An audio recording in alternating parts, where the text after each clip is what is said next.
Butler. Branson. And Lisa Hansen. From the remake of I Spit on Your Grave. Welcome to town, everyone. Unrated. Lisa, probably the first question should be for you. What was the idea behind remaking this title? Because it's an infamous title. Maybe not a lot of people have actually seen the film, though.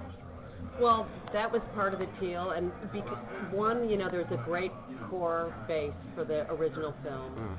Two, we felt like it's a movie we could remake well. We could do as good as the original. We could update it, answer some of the questions that were left unanswered in the first one, and introduce it to today's audiences as well as pleasing the original fans. And there's been some talk of the sexual element of the revenge being taken out of this film. Why was that compared to the original? Well, in the original film, the character Jennifer seduced each one of the guys, and that's how she initiated her revenge. Yes. And I personally felt that didn't ring true emotionally for women today. Okay. We're tougher, we're smarter, and we would use our smarts, but she doesn't have to use her body. And, she's gone through such a traumatic thing, it just didn't feel real to me. All right. So I changed that. All right. For Jack and Sarah, for yourselves, Sarah, obviously this is a very difficult job to do. Was it a difficult job to do emotionally? Oh, of course, yeah, it was very taxing, but, tried to let go at the end of each day and just kind of come back refreshed and ready to go there again each morning. So, all in all, it wasn't like it, stuck with me past the shooting experience. Okay. And Jeff, for yourself, obviously you're an actor, so this is not something you would ever want to be involved with. But as one of Sarah's tormentors, is it a more difficult acting job than another acting job might be? Yeah, parts of it. Yeah, sure. Well, absolutely, it's a lot different. I mean, it's technical. There's parts of it that are technical, parts of it that are emotional. Some of the stuff you're pulling off, there has to be a lot of trust. Sometimes you can walk on shoots and just, you know your dialogue. I know my dialogue. We can spit the lines, we can frame it up and tape it and move on. This involved a lot of talking, a lot of trust, a lot of understanding of the material, what comfort levels were. So yeah, it was a much different story to tell than your normal dialogue-driven drama. Okay. And Lisa, for yourself, I mean, this is going to be released on a limited basis, unrated in October. Correct. How important is the unrated rating, and why did you decide to do that? Well, we initially were supposed to get an R. We were required contractually with Anchor Bay to get an R rating. Right. And we submitted the film that we liked to the MPAA. They gave it an NC-17. We made some cuts that we could live with, resubmitted it. They gave it an NC-17. We made more cuts, resubmitted it. They gave it an NC-17.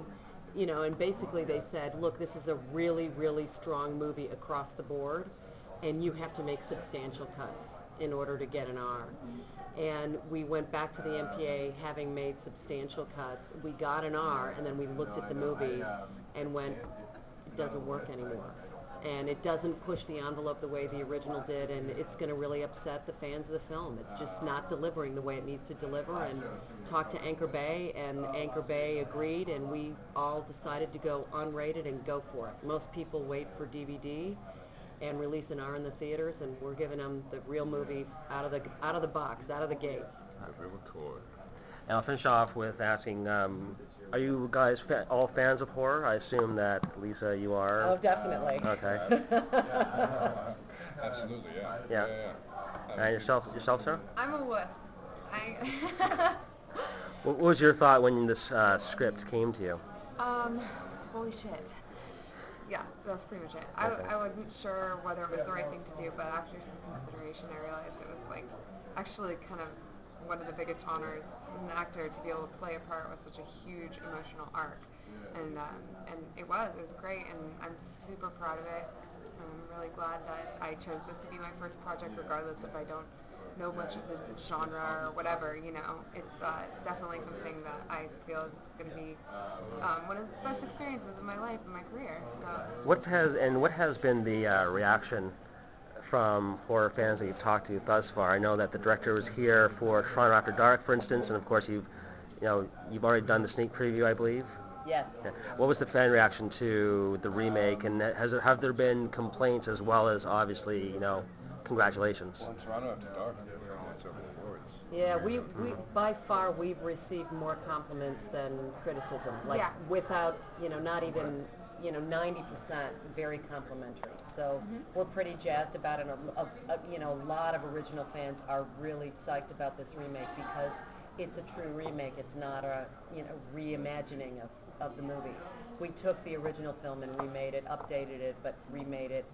Meyer Zarki was involved the entire way, and he's really proud of the film. So we've gotten great response. A lot of the fans at the expo today that were talking in line as we're doing a signing session, a few of them were honest enough to say, listen, I bashed you guys online before I was able to see it in Montreal. I mean, I think it was sacred ground. You should never have made it. You shouldn't have touched it. How dare you?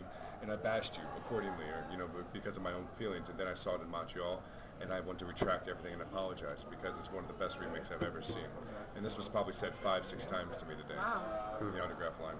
And I'll play devil's advocate by asking, is this a film misogynist? No, I don't think so.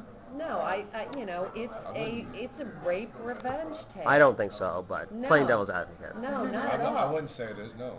It's an eye for an eye movie. It is. And the film, when you watch it unfold, if you can almost split the film in two parts. Not that the film reads that way, but there's the setup. There's what happens to her, and then what happens to the men. Yeah. And I think that it is a revenge story more than anything. Excellent. Good luck with the film. Thanks a lot.